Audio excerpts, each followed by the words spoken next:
पुराना मकान गरजते बिजली से कांप रहा था। बारिश खिड़कियों पर जोर से पड़ रही थी। एक लगातार हमला।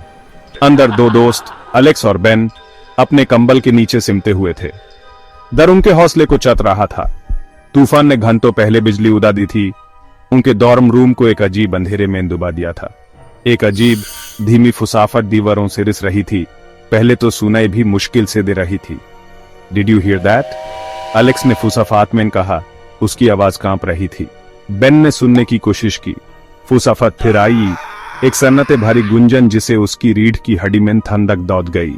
जस्ट द विंड, वो बड़ा बनने की कोशिश करते हुए बोला, लेकिन अंदर ही अंदर एक जानलेवा डर उसके अंदर जागने लगा। हवा फुसाफत नहीं करती थी और ये फुसाफत अजीब तरह से इंसानी लग रही थी। फुसाफत तेज हो गई। डर की एक कहानी बुनती हुई।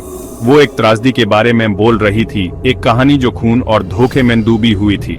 एक जलन से भरे रूममेट की कहानी जो पागलपन की हद तक चला गया था। वो हमारी सफलता से जलन करता था।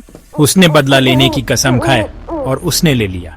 एलेक्स और बेन और करीब आ गए। उनका खून जम गया। फुसाफत उनके दिमाग में साफ तस्वीर बना रही थी।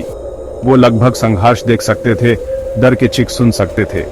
कमरा भारी, दुम घोंटने वाला लग रहा था, जैसे हवा पिछले दर से भारी हो। फुसाफत अब सिर्फ आवाजें नहीं थी, वो मौजूदी थी, बुरी आत्माएं अपनी भयंकर कहानी बताते हुए। फुसाफत चरम सीमा पर पहुंच गई, उनकी कहानी के भयंकर अंजाम का खुलासा करते हुए। बादले की आग में जले रूममेट ने अपने दोस्तों पर हमला कर दिया था। उनकी जान और उनके सपने खत्म कर दिए थे। उसने उन्हें इन्हीं दीवारों में दफन कर दिया। हमेशा के लिए फंस गए, बदला चाहते हैं। एलेक्स और बेंदर के मारे अगदे हुए थे। उनकी सांस अटक गई थी। अचानक एक ठंडी हवा कमरे में चली और तापमान गिर गया। फुसाफत एक होती हुई लग रही थी, दोनों दोस्तों के डर के मरे चेहरों पर केंद्रित होती हुई। और फिर एक ठंडी साफ आवाज के साथ अंधेर में एक आखिरी वाक्या गूंजा, अब तुम्हारी बारी है। फुसाफत एक अजीब खामोशी में डूब गई, एक साफ महसूस होने वाले डर को पीछे छोड़कर। एलेक्स और बेन डर के पसीने में नहा रहे थे। उनकी आंखें समाज से भारी हुई थी।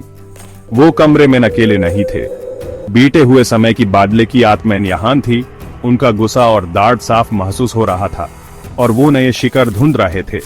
तूफान बाहर बरस रहा था, उनके दिलों में बेजदर को दर्शाता हुआ। फुसाफत ने उन्हें चेतावनी दी थी।